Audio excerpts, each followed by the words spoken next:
Сәлеметсіздер ме менің құрметті тұрақты оқырмандарым.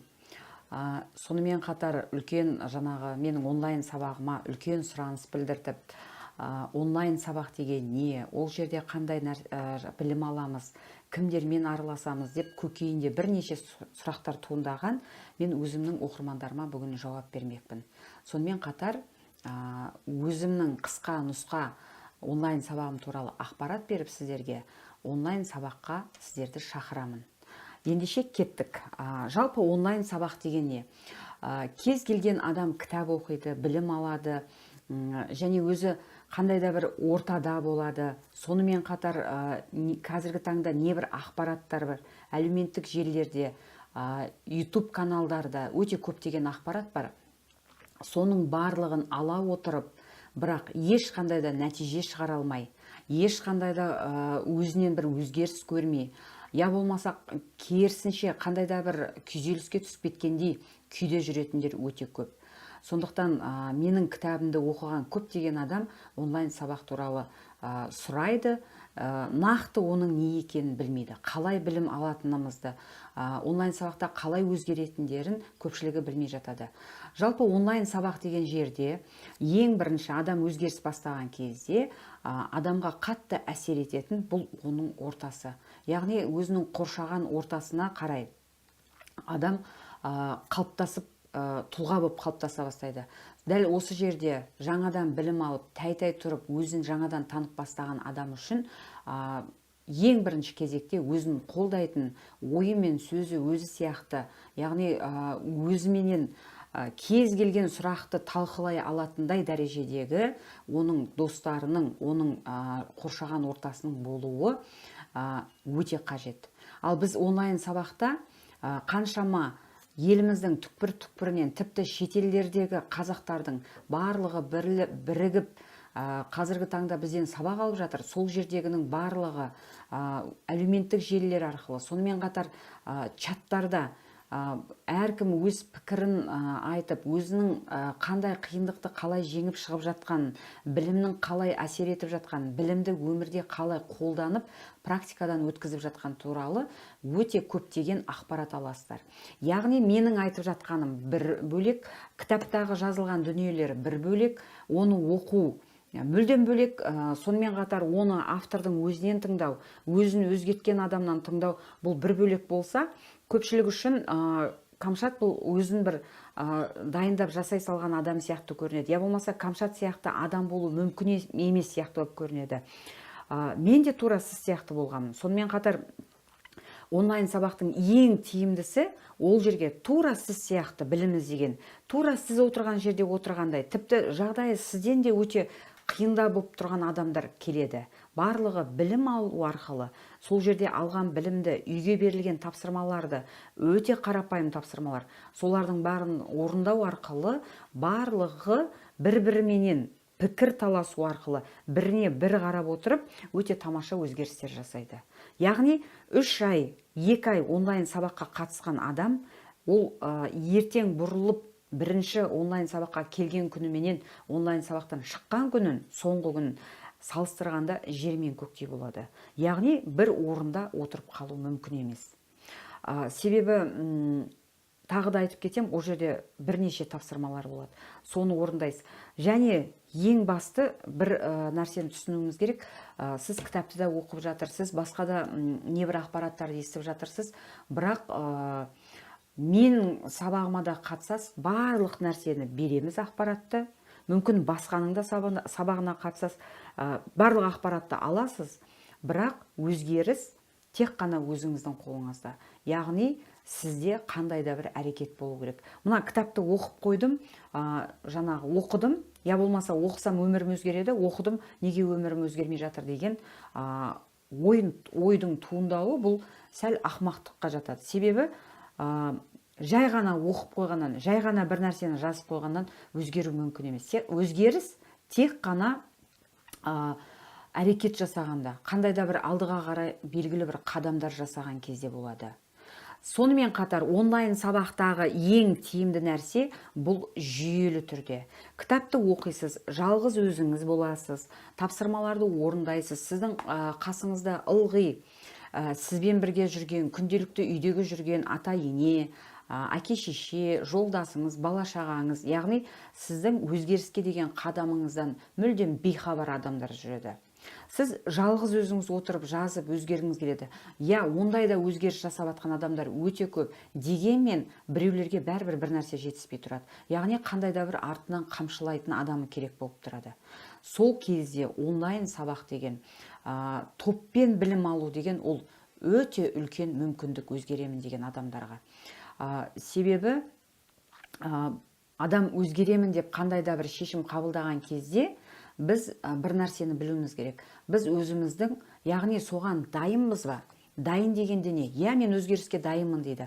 Бірақ сіз сонымен қатар бірнеше ортадан бас тартуға, жаңағы өзіңіздің жалқаулықпен күресуге, таңертең ертерек тұруға, бұрын жасамаған дүниелерді жасауға, бұрын араласпаған адамдармен араласуға, кітап оқуға, үйге берілген тапсырманы орындауға дайынсыз ба? Осының бәрін жасаған жағдайда кез келген алған біліміңізде міндетті түрде сізде үлкен нәтиже болады. Онлайн сабақтың жаңағы айтып отырғанымыздай, біз қандай да бір өзгеремін деп шешім қабылдаған кезде, біз кәдімгі бір жаңадан егін еккендей боламыз өмірімізге. Яғни бүгін сәбіздің дәнін тастап, ертең дайын сәбіз жеймін деген ол енді ақымақтың сөзі. Сондықтан бізде адам өзгеріске қарай алғаш ниет алған кезде бізге белгілі бір уақыт керек. Және сонымен қатар сол жаңағы айтқан сәбізді жеу үшін де еңбек керек. Оның шөбін жұлу керек, оны суару керек, оның түбін бекіту керек. Яғни арнайы еңбек етіледі. Тура сол сияқты адам баласы да өзгеріске қарай бет алғанда, мен сонау 33 жыл бойы қалыптасып кеткен, ортама қарай қалыптасқан, үйдегі көргенім бар, және сыртымдағы достарым бар. Соның барлығының бойындағы қандай да бір әркімнің әдеті менің бойыма сіңіп қалған. Мен соларға ұқсап кеткенмін. Болмаса олар маған ұқсап кеткен. Жалпы адамның досы екеуің қатты ұқсайтын боласың. Қаласақ та қаламасақ та қасымыздағы адамға ұқсаймыз. Сондықтан тура осындай сіз жаңадан адам болып, жаңадан өзіңізге әдет қалыптастырып, жаңадан мінез қалыптастырып, өзіңізге жаңадан тәртіп қалыптастырып, соның барын жасаған кезде бізге жүйелі түрде еңбек ету керек. Жүйелі түрде еңбек ету деген не? Әлгі сәбізді алып, бүгін дәнін тастап, бір айдан кейін су құйып қойсақ, сосын 3 айдан кейін оның барып дайын сәбізді жеу деген бола ма? Болмайтын дүние. Тура сол сияқты. Бүгін бір кітапты оқып алып, 3 айдан кейін қандай да бір басқа кәмшатты күтіп отыруға бола ма? Болмайды. Еңбек ету керек. Қалай еңбек етеміз? Жүйелі түрде, яғни арнайы күніне белгілі бір уақытты бөлу арқылы мен бүкіл аузымдағы сөзімді тазартып өзгертуім керек, жаңартуым керек. Мен бүкіл ойымды игеріп үйренуім керек. Мен өзімнің эмоциямды билей алуым керек, эмоциямды қолға ұстай алуым керек. Сонымен қатар мендегі әрекет дұрыс болу керек. Яғни осының барлығына күнде 24 сағатымның 33 жасқа дейінгі уақытымның мен өзімді мысалға айтып жатырмын.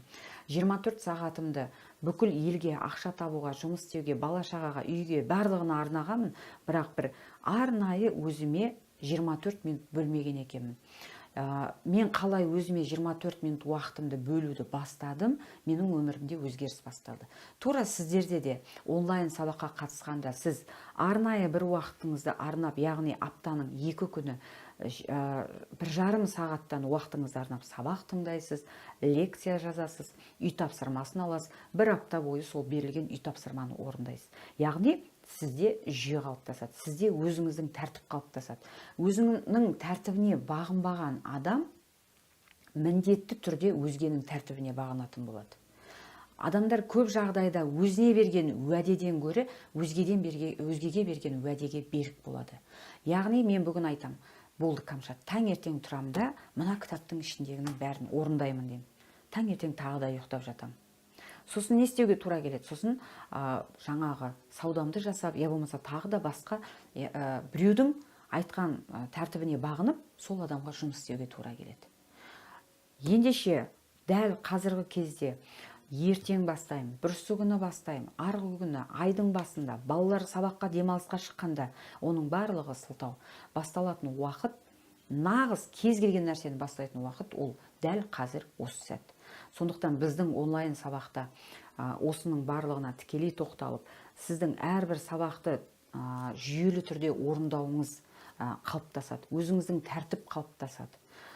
Сондықтан онлайн сабақтың тағы да бір тиімді жолы осы болып келеді. Онлайн сабақтағы жаңағы айтып жатырмыз ғой, біз бірнеше нәрсеге дайын болуымыз керек. Яғни бұрынғы Камшаттың достары кім еді? Ол адамдар қазіргі таңда да менің достарым, бірақ мен жаңадан тәй-тәй басып, жаңадан Камшат болып қалыптасқым келіп, жаңадан өзіме мінез қалыптастырып, әдеттер қалыптастырып жатқан кезімде маған дәл сол бұрынғы Камшаттың достарымен араласу керек па, керек емес па? Яғни оларды жаман дегендіктен емес, мен аяғымнан тұрып алуым керек. Мен өзім қалаған Камшатты тәртібіне бағындырып, аяғынан тік тұрғызғанша, маған тек қана өзім сияқты білім іздеген, өзін өзі іздеп танып жатқан адамдар керек. Ал енді ондай адам болмаған жағдайда, дәл менің кезімде, мен білім алып жатқан кезде, арасында да мен қазақша ешқандай да сабақ, онлайн сабақ естіген жоқпын, тіпті кітап та таппадым. Мен шетелдіктерден білім алып жаттым. Сол кездегі менің шетелдіктерге жаңағы чаттың ішінде хат жазып, айтып, бөлісіп жатамын. Бірақ менің сол кездегі достарым, сол кездегі менің единомышленник деп айтып жатады, ойы мен сөзі бір жерден шығатын адамдарым, менің ұстаздарым, менің кітаптарымның авторлары болды. Яғни мен көп жағдайда кітаптың авторларыменен кәдімгі кез келген кітапты ашып, соның ішінде қарап, соның ішінде қандай да бір өзіме жауап тауып, солармен сырласатын болдым. Мен біраз уақытқа дейін бұрынғы ортамды бір шетке ысырып қойдым. Мен оларға ешқандай сендермен араласпаймын, дос болмаймын демедім, бірақ мен оларға, мен де шай ішіп олармен бірге әңгіме айтқан жақсы көрдім. Мен де қыдырып отырысты жақсы көрдім, бірақ дәл сол кезде мен барлығынан бас тарттым. Мен бос емес едім. Мен бос емес едім деген нәрсені өте көп айттым. Және де кейінгі кезде білгенім, мен өзімнен қашыру үшін, мен сабақ оқып жатырмын, келе қош менімен бірге сабақ оқы десем, бәрі менен қашатын. Ешкім сабақ оқысы келмейтін. Дәл сол кезде мен осы нәрсені тиімді пайдаландым. Барлық адамға хабарласқан, мені бір жаққа шақырғандарға, мен сабақ оқып жатырмын, менімен бірге келіп білім алшы десем, бәрі аттонын ала қашады. Кез келген адам жаңадан өсіп жатқан кезде, жаңадан ізденіп білім алып жатқан кезде қандай да бір күйзеліске тап болады. Яғни бір ертегіні жасап атқандай, құлаққа кірмейтін дүниені жасап атқандай, босқа уақытын өткізіп атқандай, орысша тілмен айтқанда ломка. Яғни бір бәрін қолын бір сілтеп, бәріне тастап кетіп қалғысы келеді. Бұл өте қалыпты жағдай. Бұл өзгеріске деген сіздің алғашқы белгіңіз. Яғни біз өзгерісті қалай жасаймыз? Біздің бүкіл мәселе мида тұр. Мидағы жалпақ тілмен сізге түсінікті болу үшін программалар бар дейік, кәдімгі компьютердағы программа сияқты түрлі-түрлі файлдар бар, түрлі-түрлі программалар бар. Соның ішінде мида білесіздер, барлығымыз қаншама 800 нөлі бар нейрон бар екен біздің басымызда. Яғни ол деген енді сан жетпейтін. Сол нейронның дәл қазіргі кезде кімнің қанша нейроны жұмыс істеуде.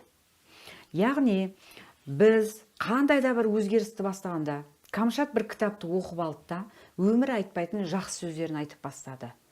Таң атқаннан кешке дейін бір жақсы сөзді айтады. Бұрын Камшат ондай сөзді айтпайтын, десе мә деп ұрыс жасайтын, тез ашуланып қалатын, үйленіп түске дейін жата беретін. Камшат ерте тұруды бастады. Камшат алып бәріне сабырлы қарауды бастады.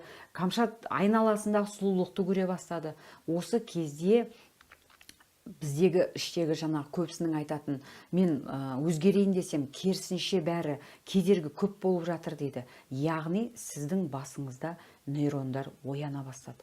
Нейрондар бір-біріменен кәдімгі бетіп сымдар арқылы жалғасқандай, сізге керекті нейрондар орнынан тұра бастады.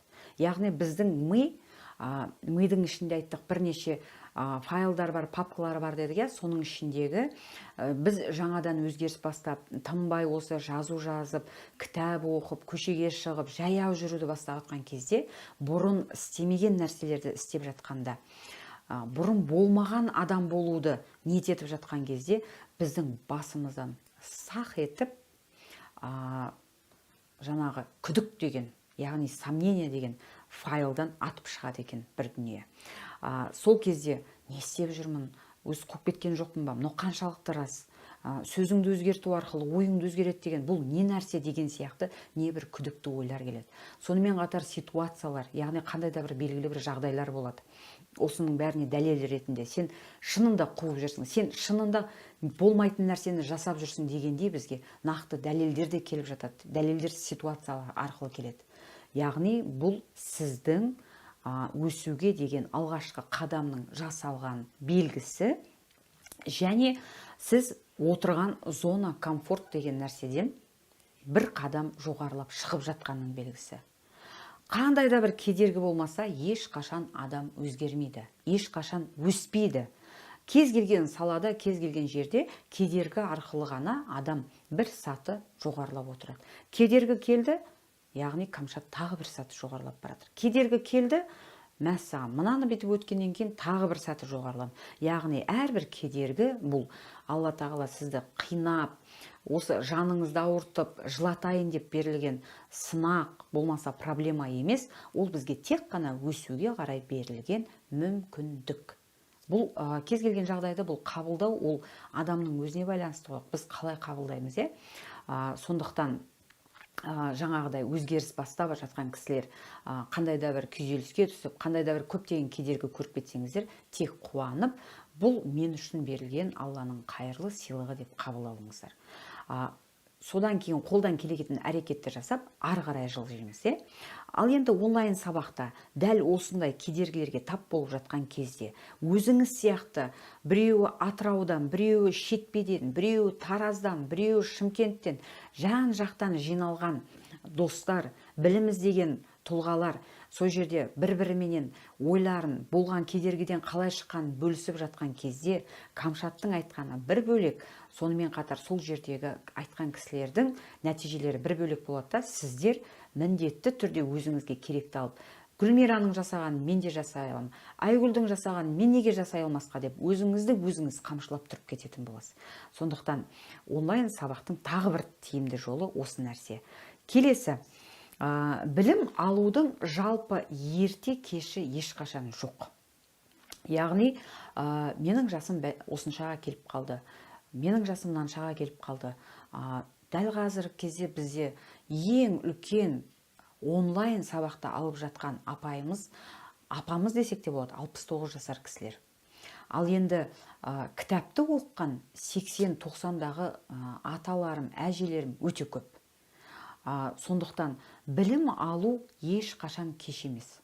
Бұндай білімді мен өзім алып, сондықтан айталамын, мен оқыған не мектеп, не жоғарғы оқу орындары дәл осы білімді, мен сол жерде қанша жыл оқысам да, маған тура осы білімді, менің кейінгі алған білімімді бермеген екен.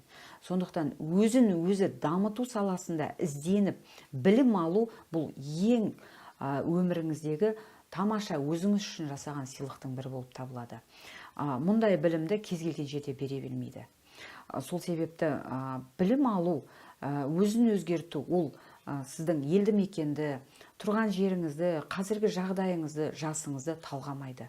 Яғни тал бесіктен жер бесікке дейін білім.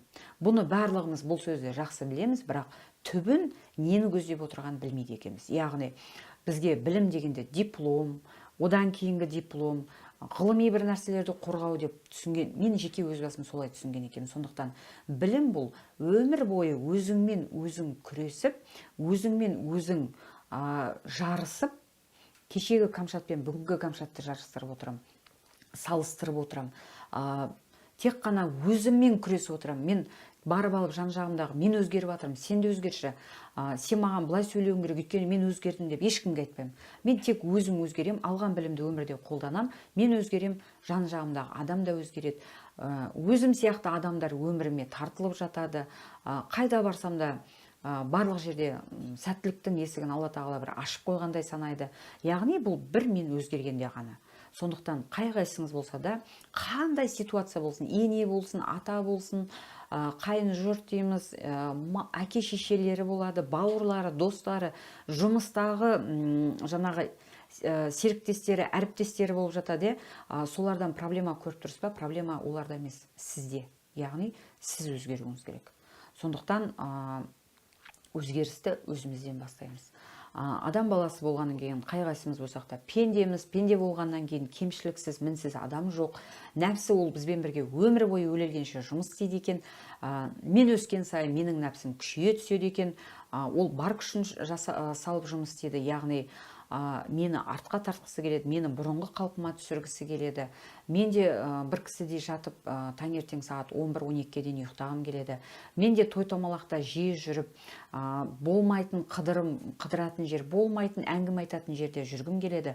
Бірақ дей тұрғанмен мен қазіргі таңда өз уақытымның қаншалықты қымбат екенін, және бұл қайталанып ешқашан берілмейтінін білемін. Әрбір уақытымды саналы түрде қандай да бір пайдалы, қоғам үшін пайдалы, өзімнің жақындарым, өзімнің мақсатым үшін жұмсауға ғана бармын.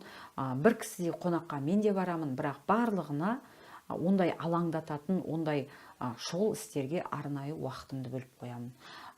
Яғни кімде-кім сабаққа қатысты, кімде-кім білім алып өзгеріп жатыр, ол кісілердің барлығы осы нәрсені өмірде пайдаланып, қаншама уақытты босқа өткізіп жіберіп жатқандарын біледі. Бір кісілер келеді, қандай бизнес бастасам болады, қандай жұмыс істесем болады, бір іспен айналысқым келеді, я болмаса сондай бір кәсіптікті үйрететін, бизнесті дамытуға арналған курстарға барып жатады. Бірақ сол жерде лап кейін басылып қалып жатады. Мен қаншама кісіні білем, не бір жаңағы кәсіпті бастап, кейін қарасаң үйінде қора-қора болып заттары тұрып жатқан. Мен бір нәрсені түсіндім. Яғни адам ең бірінші көбірек ақша табуды, кәсіпті дамытуды, жағдайды жақсартуды емес, біз бірінші рухани азық алуымыз керек. Яғни рухани өсуіміз керек. Өзіміз өзгеруіміз керек. Мен ақша туралы тек жаман ой ойлап, жан жағымдағы адамдар туралы, кәсіп істеп жатқан адамдар туралы жаман ой ойлап, бірақ қандай кәсіпті дамытпайын, мен үнемі шаршап жүремін, мен үнемі жан жағымдағы адамдардан конкурент көріп жүремін, мен үнемі кез келген адамның минусын байқайтын боламын. Кез келген жерде шарт-пұрт етіп ашуланғыш боламын. Болмай қалған нәрсенің бәрінен проблема көретін боламын. Ал егер мен өзімді ішкі әлемменен тіл табысып, өзімнің кім екенімді, неге мына өмірге келгенімді білетін болсам, бұл өмірге келгенде адам кім болып кету керек екенін түсінетін болсам, оны қалай түсінем, оны білім алу арқылы ғана түсінудемін. Соның барлығын, менің мына өмірге келгендегі миссиям не? Адам болып келіп, адам болып кету. Ал қалғаны кәсіп, ақша табу, басқаның барлығы бұл екінші орындағы нәрсе. Сондықтан мен өзімнің адам болып қалыптасуыма барынша зор үлесімді қосуым керек. Ізденіп білім алуым керек. Жаңағыдай білім алғанда да рухани, яғни рухани тоқ болған адам қалтасындағы 1000 теңгемен де бай болып саналады. Ал енді рухани аш адам 1 миллион доллары болып тұрса да, ол түк жоқ болып тұрады, оған жетпей тұрады, ол кедей болып тұрады. Себебі оның іші кедей. Сондықтан ең бірінші білім алып, өзіңізді мықты, нәпсіңізбен күресіп, сабырлық, барлық керемет көркем мінездің бәрін бойыңызға қалыптастырып алып, содан кейін барып кез келген кәсіпті де аша аласыз. Өзіңізді өмірде кім екеніңізді таба да аласыз. Кез келген жерде сіңімді, жаңағы кез келген адаммен тіл табысып кететіндей тамаша мінез болады сізде. Сондықтан тұлға болып қалыптасу үшін адамға ең бірінші өз әлеммен өзімен өз тіл табысып үйрену керек. Сондықтан менің ойыңды өзгертіп, өміріңді өзгерт деген онлайн сабағым бұл нақты адамды өзімен өзіне күресуге, өзін жеңіп шығуға арналған сабақ. Ол жерде сізге көп ақша табуды, я басқа ақша тақырыбына да, мақсат тақырыбына да барлығына тоқталынады, бірақ дегенмен де ең басты жаңағы акцент дейді ғой, ол сізді өзіңізбен өзіңізді күрестіріп, өзіңізді жеңіп, нағыз жеңімпаз етіп шығаруға көзделген, негізделген. Яғни өмірдегі нағыз жеңімпаз кім? Ол өзін жеңген адам. Өзінің нәпсісін өзін жеңген адам. Осы жақында бір Facebook парақшасынан оқыдым. Үлкен бір би болыс кісі қайтыс болады Абай атамыздың заманында. Сонда Абай атамыз барып көңіл айтып тұрады да, жаңағы айтқан екен, шіркін бұл деген нағыз өзін басқарған адам еді ғой депті. Сонда қасындағы тұрған ауыл қарияларының барлығы: "Ей Абай, сен елдің адамысың ғой, неге сен бұл кісіні соншалықты төмендетіп айтып тұрсың, өзін басқарған деп? Бұл өзін емес, бір руды, дүйім халықты басқара білген адам ғой" дейді. Сонда Абай атамыз айтқан екен: "Дүйім халықты, өзгені басқару өте оңай, оларға билік жүргізу, оларды тәрбиелеу, оларға айтқанын жасату өте оңай" депті. Дүниеде ең қиын нәрсе өзіңе билік жасау, өзіңе айтқаныңды жасату, өзіңді басқару деген екен. Сондықтан өзін жеңген адам ғана бұл нағыз жеңімпаз. Ол кез келген жерде жеңіске жететініне 100% сенімдімін. Ары қарай, жалпы онлайн сабақта болсын, жалпы кез келген өмірде қай салада болсын, адамға қандай да бір тәлімгер керек. Яғни адам баласының миы, егер сіздің алдыңызда ешқандай мақсат жоқ болса, 5-6 нәрсені бірден жаңағыдай есінде сақтай алады екен. Ол қандай жағдайда? Егер де сіз бүгін мынаны оқып, бизнеске қатысты кітапты оқып, ертең стилистикаға қатысты сабаққа барып, бүрсі күні тамақ пісірудің мастер-классын көріп жататын болсаңыз, я болмаса бір күнде осының бәрін жасап жататын болсаңыз, бірінен кейін біріне шапқылап, адамның миы ең бірінші көрген, яғни ең бірінші оққан нәрсені сақтайды, және соңғы нәрсені сақтап қалу мүмкінді, ортасындағы нәрселер жоғалып кетеді. Сол себепті адам ең бірінші әр жақты, ананыта, мынанта бәрін бірден үйренгісі келмей, 10 саусақты бірден ауызға тықпай, бірінші бір жүйені, бір саланы нақты аяғынан тұрғызып, фундамент қалап алу керек.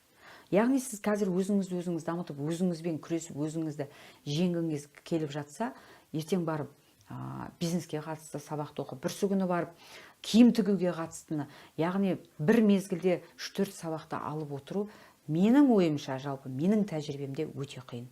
Себебі біз бүкіл энергиямызды, бүкіл махаббатымызды, бүкіл зейінімізді бір жерге бөлген кезде бізде мықты нәтиже шығады. Сондықтан білім алған кезде, өзім айтам, мен қанша адамдардан білім алдым. Мен жаңағы кітапты оқыдым, ойымды, сөзімді, іс-әрекетімді бәрін түзеп болып, соны қалыптастырып біткенде, мен ол кезде білмедім, бірақ дей тұрған мен тура солай жасаған екем. Қалыптастырып біткеннен кейін мен мақсатымды айқындау барысында сабаққа қатыстым. Ол сабақтарда мен жаңағы мақсат сабағының өзін мен бірнеше рет оқыдым, қайталап оқыдым. Қайталап тыңдадым, әбден өзім мақсатымды айқындап бәрін біткенше.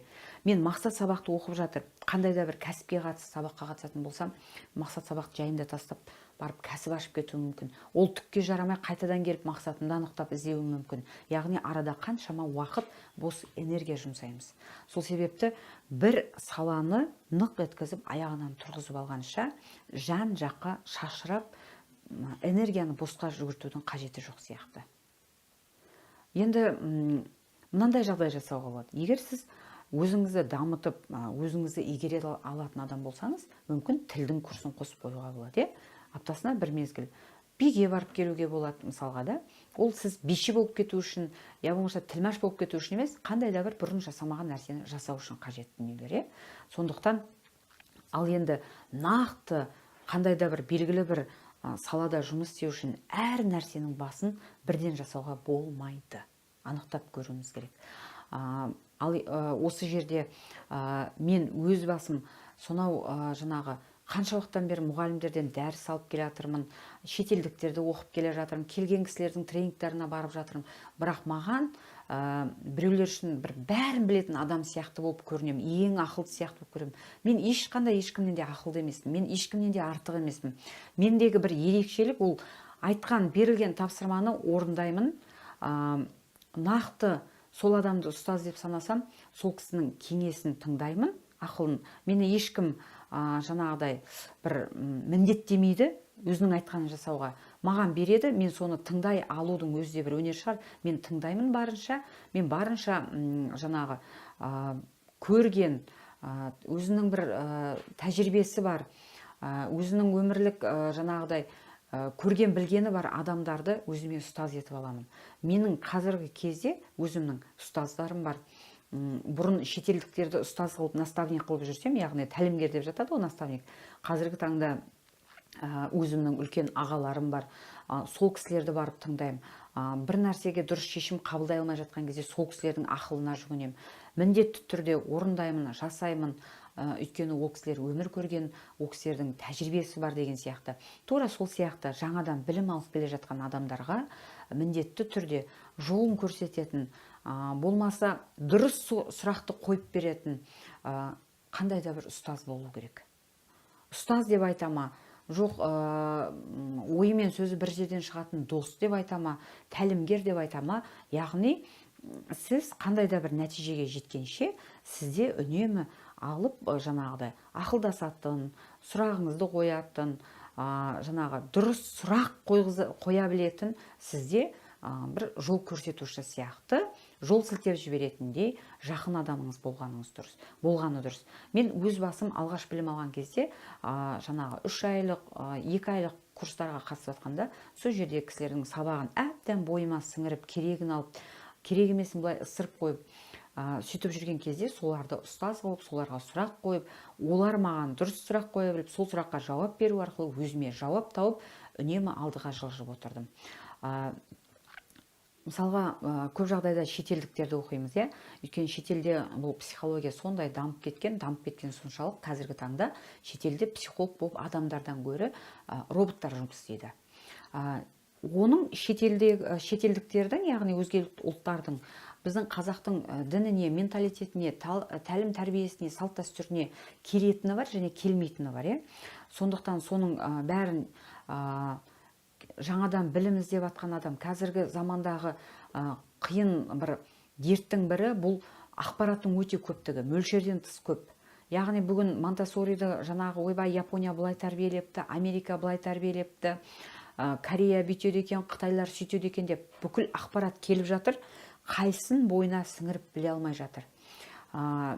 Енді мен өз басым қазақ болғаннан кейін психология деген осы екен деп не болса соны жасап кетпедім. Керегін алдым, сүзгіден өткіздім, дінге салдым, жаңағы біздің салт дәстүрге сала отырып, өзіме керек дүниені алдым, өмірде пайдаландым, нәтижесін көрдім, соны адамдарға бердім. Сондықтан бұл жерде де қандай да бір жат сұрақтарға өте көп жауап табуға болады. Және мүмкін дұрыс жеткізіп жатқан нәрсені сіз дұрыс қабылдамай жатқан жағдайда да ортаға салып талқылап, яғни сабақтың бір жақсы жері кез келген уақытта кез келген сұрағыңызға жауап тауып тұрасыз. Міндетті түрде біреу сізден көмек сұрағанда соған жауап беру арқылы, біреуге көмектесу арқылы өзіңізге керекті жауапты тауып алып отырасыз. Өзіңізге керекті жауапты өзіңіз айтып отырасыз. Сондықтан жаңағыдай білім алыңыздар, ізденіңіздер, үнемі өсу үстінде болыңыз. Адам баласына екі нәрсе бар ғой, бәріңіз білесіздер, мен кітапқа жазып кеткем. Яғни не өшеді, не өседі. Үшінші нәрсе берілмеген. Яғни үшінші нәрсе жоқ. Не өстік, не өштік. Қай уақытта, егер сіз алған 70 000 айлығыңыз қазір бетіп өзіңізге сұрақ қойып қарап отыратын болсаңыз, егер сіз неше жылдан бері қарай бір 70 000 айлықпен келе жатқан болсаңыз, сіз өсіп жатырмын, я болмаса бір қалыпты отырмын, тыныш бір қалыпты орында отырмын деп ойламаңыз. Сіз өсіп өшіп жатырсыз. Себебі дәл қазіргі мынандай өте жоғары қарқында технологияның, ақпараттың даму заманында біз қайтсек те өсуіміз керек. Қазіргі революция бұл білім революциясы. Қаласаңыз да, қаламасаңыз да білім алу керек. Дүниеде бәрін білемін деп отырғаннан қорқыңыз. Өз басым қорқам. Қош соны бәрін өзімізде білеміз ғой. Бәрін білем, керек емес. Или жаңағы ең жаман қарғыс ет, білмеймін, білгеннің тілін алма деген. Сондықтан сол нәрседен аулақ болыңыз. Білім алыңыз. Мейлі менен болсын, мейлі басқадан болсын, тек отырып қалмаңыз, тек бәрін білемін деп ойлап қалмаңыз. Білім алуды ары қарай жалғастыра беріңіздер. Сонымен қатар ең бір маңызды нәрсе, көп жағдайда адамдар өзіне не керек екенін білмейді. Яғни адамдар өзіне нақты не керек екенін білмегендіктен басын анда да ұрады, мында да ұрады, я болмаса біреудің пікіріне тәуелді болады. Дәл қазіргі кезде барлықтарыңызда мынандай ой тұрады. Ой, оқитын-ақ едім ғой, бірақ ақшам жоқ қой дейді. Көп адам осылай айтады. Тура солай айтқан адамның бірі менмін. Яғни, мен нақты өзіме не керек екенін білмедім. Маған осы білім керек па, керек емес па деген сұраққа жауап беру керек. Алған жағдайда неге жетем? Алмаған жағдайда не болады? Осындай нақты шынайы сұрақтарға жауап беру арқылы сіз жаңағы өзіңізге керекті жауап табасыз. Нақты не керек екенін білсеңіз, шешім қабылдауыңыз керек. Я, бұл білім маған керек. Болмаса, я, мына машина маған керек. Мына үй маған керек. Я, мен үй алуым керек. Я, мен шетелге баруым керек. Нақты шешім болды, мен шетелге барам деп шештім. Болды, мен білім аламын деп шештім. Деп шешім қабылдайды екенсіз. Ол ақша, жағдай, оның бәрі сылтау. Адам қалай нақты өзіне не қажет екенін біледі, қалай шешім қабылдайды, сол кезде керекті ақша да, қажетті адам да барлығы келеді. Мен екінші жазып жатқан кітабымда бұл туралы тереңірек тоқталып, нақты өмірімде болған мысалдармен менің қабылдаған шешімнің қаншалықты өміріме әсер еткенін жаңағы ашып жаздым. Себебі адамның қабылдаған шешімі оның тікелей өміріне, болашағына әсер етеді. Бір кездері ойланып отырып, осы білім алуға жаңағы шешім қабылдап, онлайн сабаққа қатысқан кісілердің барлығы, яғни олар миллиондаған адамның ішіндегі өз санаулы адам қатысып жатады ғой, санаулы адам мұндай жерге келіп жатады. Сонда сонша адамның ішінен суырылып шығып шешім қабылдады, өзіне нақты не керек екенін білді. Ол адам өзіне осынша жасқа келген кезде өзіне тиесілі уақыттан өзіне арнайы уақыт бөліп, өзінің тапқан табысынан өзіне қандай да бір бөлігін бөліп, өз біліміне, өзінің дамуына салды. Оның өмірі күрделі өзгереді. Оның өмірі міндетті түрде күрделі. Ол адамды қазір білім алған адамды ешкім тоқтата алмайды. Ешқандай нәрсе тоқтата алмайды. Себебі ол титтей ғана алған 3 айлық білімде, 2 айлық білімде қанша өзгеріске қол жеткізді. Өзін жеңе білді. Қаншама адаммен қарым-қатынасын жөндеді.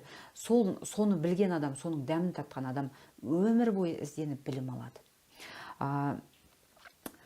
Білімге мен айтар едім, сондықтан ақшам жоқ, жағдай болмай тұр, оқыр едім, кітап сатып алар едім, болмай тұр деген ол сылтау. Яғни сіз әлі нақты керек па, керек емес па шешпеген адамсыз. Мен мұны 100% айта аламын, себебі мен өзім өмірімде осындай нәрселер болған. Шешім қабылдай алмай, менен бір сұрайды, сіз қалай ойлайсыз, мен мына кітапты оқысам бола ма, или мына сабаққа қатыссам бола ма деп менің жекемнен сұрайды. Басқаның жекесінен сұрайды, жан-жағындағы достарынан сұрайды. Әркім әртүрлі жауап береді, бірақ бәрібір барады да оқымайды, алмайды. Яғни миллион адамнан сұрауы мүмкін, бірақ бәрібір дұрыс емес шешім қабылдайтын адам болады. Сондықтан шешім қабылдаудың өзі қандай да бір адам бұлшық етін жаттықтырғандай жаттықтыратын дүние. Сондықтан нақты не керек екенін білсеңіз, шешім қабылдау сіз үшін өте жаңағыдай жылдам әрі тиімді болатын болады. Енді осы білім деп жатырмыз, кітап оқыңыз, ізденіңіз. Мен жалпы өзім әлі күнге дейін білім аламын, әлі күнге дейін өсемін. Өйткені бір жерде бәрін білем деп тұрып қалу ол өте қауіпті нәрсе. Мен осы жағдайым жаңағы күйзеліске түсіп, менің де жағдайым өте қиын жағдайға түсіп, қарызым белшемнен батып, не істерін білмей өмірден түңіліп жатқан кезінде бір кітап менің өмірімді өзгертті. мен сол қалай өзгертті, яғни ол кітапты оқи салып менің өмірім өзгеріп кеткен жоқ. Мен соның ішіндегі айтылған дүниелерді, қажет деген дүниелерді алып жасап істегендіктен сөзімді, ойымды өзгерткендіктен менің өмірім өзгерді. Өзгергеннен кейін маған есігімді бүйтіп қағып тұрып кәсіп келді. Сол кәсіпті, яғни біздер бетеміз, сәл бір жұмысқа тұрып қалсақ, я болмаса белгілі бір бизнес бастап қалатын болсақ, бір сауда саттықпен айналсақ, сол өмір бойы бізбен бірге болатындай, сол өмір бойы табыс әкеп тұратындай барлығын ұмытамыз да, барлық нәрсені ұмытып, жаңағы алдымызда берген уәдені де ұмытып өзімізге, біз ақшамызды қалай болса солай болғанда, сол бұрынғы қалыпта жаратамыз. Яғни киім аламыз, той томалақтан қалмаймыз, ішіп жейміз, қыдырыс болады, сондай нәрселермен кетіп жатады. Менде де тура сондай бір тоқырау болып, материалдық тұрғыда да, моральды тұрғыда да менде тоқырау болғаннан кейін мен осы тапқан табысымды саналы түрде ойланып жаңағы отырдым да, яғни мен кітапты оқып бастағаннан кейін 5-6 айдан кейін маған үлкен бизнес кәдімгі есігімді қағып бір тиын салғызбай келді. Үлкен постель сататын, жаңағы өзім үйде отырып постель саттым, бүкіл үйім складқа айналды, бір аяқ қана жол қалып. Сол кезде мен сондай осы білімнің маған берген жаңағы үлкен не десем олжасы, бұл мен ойланып отырып, Камшат, кеше ғана күнің не болып жатыр еді? Өмірден түңіліп, не істеймін? Нанды қайдан алам ертең деп отырған едің. Бүгін не болып кетті? Қандай миллионның заты үйіңе өзі келіп, саудаң сондай жүріп жатыр. Не болып кетті? Сонда бір кітапты оқығанда осындай болды. Жалпы ол адам кім деп мен сол кітаптың авторын ютубтан іздеп, ақырын соған кіргенде, мен сол бір жылғы жасаған саудамның табысын, яғни бір үй алатын, Алматының ортасынан ойып тұрып үй алатындай ақшаны ешкімге айтпай білімге салдым. Мен $2000 сабақты бірнеше рет оқыдым. Мен енді $100, $200, $700 ондайды былай қымбат емес, ол бір маған қуана жүгіріп барып салатын өте арзан сабақтар сияқты болып көрінді. Бір сағаттық сабақтар $100-ға талай сатып алған кезім болған. $10,000 сабаққа мен ағылшын тілінің сабағын оқып, ағылшындардан олардан маған тек тексті түрде берулерін сұрап, яғни мен сөзді ол аудара алмаймын ғой, біреуге аударта алмаймын, сөйлеген видеоларды. Мен тек текстпен беріңіздер деп, сол тексті алып, Google-ға салып, оны аударып, оны өзім түсінгенімше түсініп, орыстардан алған сабақтарды, о жерде жалғыз қазақ менмін, өте қарапайым қазақпын соның ішіндегі, еш нәрседен хабарым жоқ, білімнен хабар жоқ. Соны алып, қайта сұрай беруге ұялып, қағазға жазып, ананың сөзін бірнеше рет тыңдап, аударып, соның бәрін жедер жеріме жеткізіп, өзбей білім алдым. Қанша жыл өмір сүрдік, мен соның ішінде не бір сауданы жасаппыз, не бір іспен айналыспыз. Ең үлкен менің ұтқан жерім, өмірімде қатты қуанатыным, біз қандай да бір кәсіпке барғанда инвестиция жасаймыз ғой, $1000 болсын, $2000 болсын ақша салып, сол жерден ақшамызды көбейтеміз. Мен ең қатты ұтқаным, өмірімдегі ең дұрыс инвестиция бұл менің білімге салғаным екен.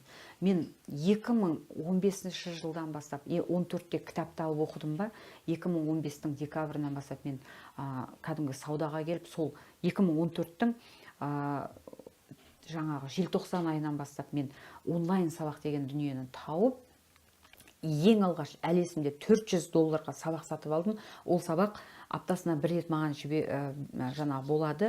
7 минуттық. Бір рет видео жібереді, 7 минуттық видео. Сол 7 минуттық видеода мен 7 дәптер толтыратын шығармын отырып алып.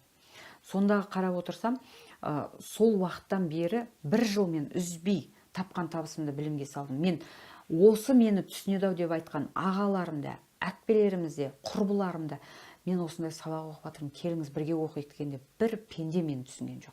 Бір пенде. Сен не істеп отырсың? Сен сияқты ақымақ көрсем, жаңағы көзім шықсын деген адамдар болды. Мен сонда мені қолдайтын да ешкімнің жоқ екенін біліп, мен ешкімге айтпай, мен бір жыл білім алдым. Бір жыл менің досымда шетелдіктер болды, білім алып жатқан кісілер болды, кітаптың авторлары болды, менің достарым солар болды. Мен бір жыл тойға ғана арнайы бір күнімді бөліп барып, бұрын бір апта бұрын барып жататым, туысымның тойы болса. Бір апта жатып, ішіп, жеп, ойнап, күліп, сол жерде барлық қызметті атқарып, шашылып, қалтамызды қағып, тағы бір апта жатып қайтып келетінбіз. Мен той деген күні бір-ақ күнге барып, бір-ақ күнге қайтам.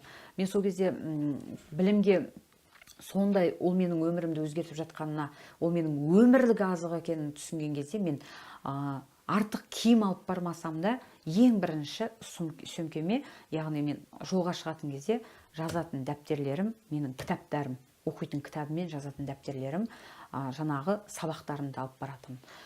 Бірінші еш нәрсе істемесем де, мен бірінші кезекте соны ерте тұрып тығылып алып жаңа жазбаша жұмыс жасаймын. Я болмаса елдің бәрі жатқанда жасаймын. Міндетті түрде сабақты орындадым. Аллаға шүкір, бүгінгі күнімнің нәтижесі, бүгінгі күндегі менің кітабымның өте жоғарғы, ең үлкен тиражбен сатылуы, үлкен сұранысқа ие болуы, осының барлығы менің бір кездегі алған білімім, бір кездегі жаңағы қалаған, армандаған нәрселерім, яғни армандар орындалады, мақсатқа қол жеткізуге болады. Ол үшін ешқандай да ақшада, ешқандай да артық нәрсенің қажеті жоқ. Тек адам армандай білу керек, дұрыс мақсат қоя білу керек. Жалпы мақсат деген не? Мен мақсат деген үлкен кәдімгі кітап жазып жатырмын. Яғни мына кітаптың жалғасы ретінде нақты мақсат тақырыбына тоқталып кітап жазып жатырмын. Бір ғана нәрсе айтқым келеді. Мақсат деген ол адам дұрыс өмір сүру үшін, яғни дұрыс жолда жүру үшін керек екен. 3 айға қоясыз ба, 5 айға қоясыз ба, 3 күнге қоясыз ба, бізге мақсат деген нәрсе керек екен. Себебі мен бүгін алдыма мынандай мақсат қоятын болсам, ертең түстен кейін мені біреу басқа жаққа шақырып кетсе, ақшалы жұмысқа, мен кетіп қалмаймын. Себебі мен алдыма қойылған нақты мақсат бар. Мен соған қол жеткіземін. Мейлі ол үй алу болсын, мейлі ол жұмыста қандай да бір өсу болсын, мейлі білім алу болсын, мейлі өмірлік мақсатын іске асыру болсын. Яғни мен қандай да бір мақсат, адам мақсат қойса, адам сол кезде дұрыс жолда жүресің. Яғни былай жан-жаққа кетіп қалмай, ананың сөзіне еріп кетпей, мынаның сөзіне еріп кетпей. Мақсаты жоқ адам анау шақырса да кете береді, мынау шақырса да кете береді. Сөйтеді, болмай қалған тірлікке елдің бәрін кінәлай береді. Сондықтан кез келген адамның өмірінде мақсат болу керек. Бұл туралы менің 2-ші кітабымда оқи жатарсыздар. Жақында Алла қаласа шығарамыз.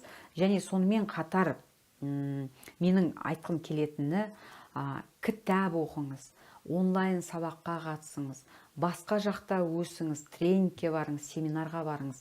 Бір нәрсе білу керек. Адамға ең бірінші, мен өз басым осы 4 нәрсені ұстанамын. 4 қағидан. Яғни адамға ең бірінші ниет керек. Өзгеремін деген ниет керек. Я болмаса сабырлы боламын деген ниет керек. Ең бірінші ниет керек. Мейлі көп ақша табамын деген ниет керек.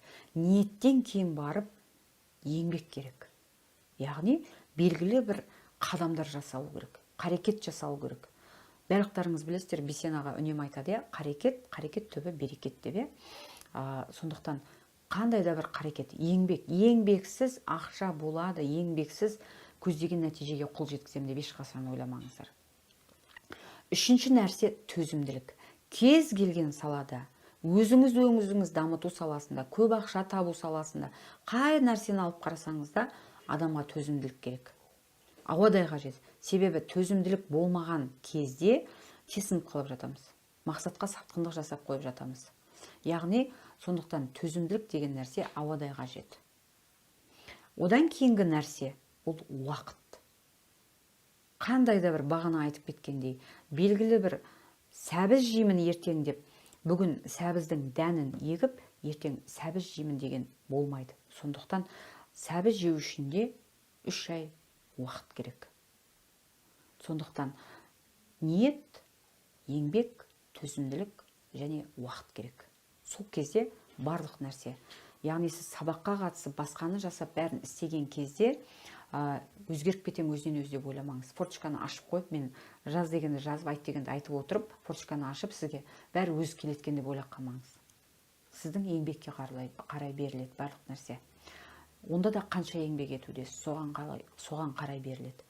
Одан кейінгі бір нәрсе, жалпы күйзелістемін, мен жаңағыдай жағдайым мынандай, енеммен тұратын едім, я болмаса майда балаларым бар, істей алмай жатырмын, тапсырма орындай алмай жатырмын деген болады. Ол сылтау. Егер тапсырма орындамай, сабақ оқи алмайтын жағдай болса, нағыз жағдай менікі сол кездегі. Балам емізулі, одан бөлек 2 бала бар сабақта, одан қала берді, ақшам жоқ, кіріс жоқ, жағдайым мүлдем жоқ, ертең нанды немен жеймін дейтін кезім еді. Бірақ мен соның барлығын, мен ақшаны да таптым, сол кезде жұмысымды да жасадым, сауда жасадым. Мен берілген тапсырманы маған 100 рет орындаса, мен 200 рет орындаған адам болдым. Яғни менде қатты ниет болды, өзгергім келді. Өмірімді өзгерткім келді. Сондықтан сылтау. Өзгеремін деген адам, кез келген жетістікке жетемін деген адам тек мүмкіндік көреді, ал қалғандары кез келген жерден сылтау іздеп отырады. Сондықтан сылтауды қойып, нақты не керек екенін анықтап, үнемі білім алып өсіп отырыңыздар. Сіздерді онлайн сабаққа қатысуға шақырамын. Ол жерде бұл айтылған әңгіме, ол сабақтың бір пайызы ғана, яғни қазір мен бір видеороликта бүкіл қыр-сырын ашып жеткізе алмаймын, бірақ барынша жеткізуге тырыстым. Сіздер үшін пайдалы болды деп ойлаймын. Яғни қандай да бір білім алуға, кітап оқуға, кітап сатып алуға шешім қабылдай алмай жүрсеңіз, нақты өмірде не қалайтыныңызды анықтаңыз. Тез шешім қабылдаңыз. Ақша да барлығы өзі келеді. Осы нәрсені есіңізде шығармаңыз. Мен талай жерде менде осындай болды. Мен Инна Хан дегеннің сабағына қатыспақшы болып, $2000 тұрады сабақ. Сол кезде қалтамда ақшам жоқ, саудам жүріп жатыр, бірақ менен алған реализаторлар ақшаны айдың аяғына беретін уақыт. Ол айдың басында басталғалы тұрған сабақ. Сонда не істерімді білмей отырған кезде, жоқ, мен қатысамын деген шешім қабылдадым. Сенсеңіз, маған 1 айдан кейін ақша беру керек, құдағиым хабарласып, осылай денсаулығына байланысты Ташкентке кетіп бара жатқанын айтып, менің карточка номерімді сұрап, бүкіл ақшамды, сабақтың ақшасын түгел салып жіберді. Мен айттым, жоқ, мен қатысам деп осы сабаққа қатысуым керек. Мен 1 ай ойланып, не істеймін деп жүрдім. Жаңағы сабақ басталады деген естіген сайын. Содан алдымда мен, жоқ, мен қатысам деп қатысуым керек. Қатысам, қазір мен іздеп табайын деп оның көмекшілерін тауып, скайпқа жазып істеп жатқан кезде маған жаңағы қоңырау келіп, кешкі сағат 6-лардың кезі карточкамды сұрап, маған керекті ақшам келген. Ондай шешім қабылдау менің өмірімде өте көп болды, сондықтан нақты шешім қабылдаңыз.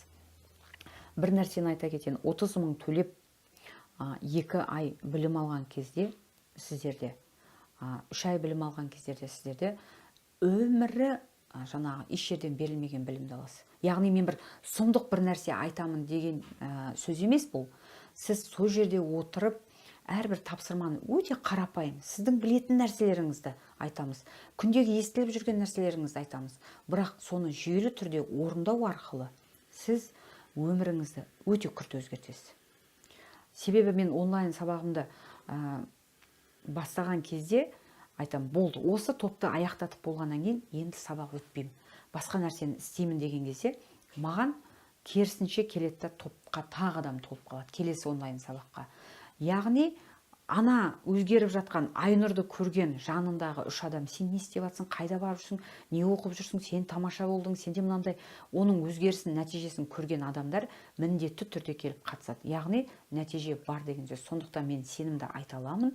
Әуелі Алланың қалауы, одан кейін біздер себепкер болу арқылы, жүйелі түрде білім беру арқылы өте көптеген өзгерістерге, өте көптеген тамаша оқиғаларға куә болудамыз. Сондықтан келіңіздер бірге білім алайық, бірге өсейік.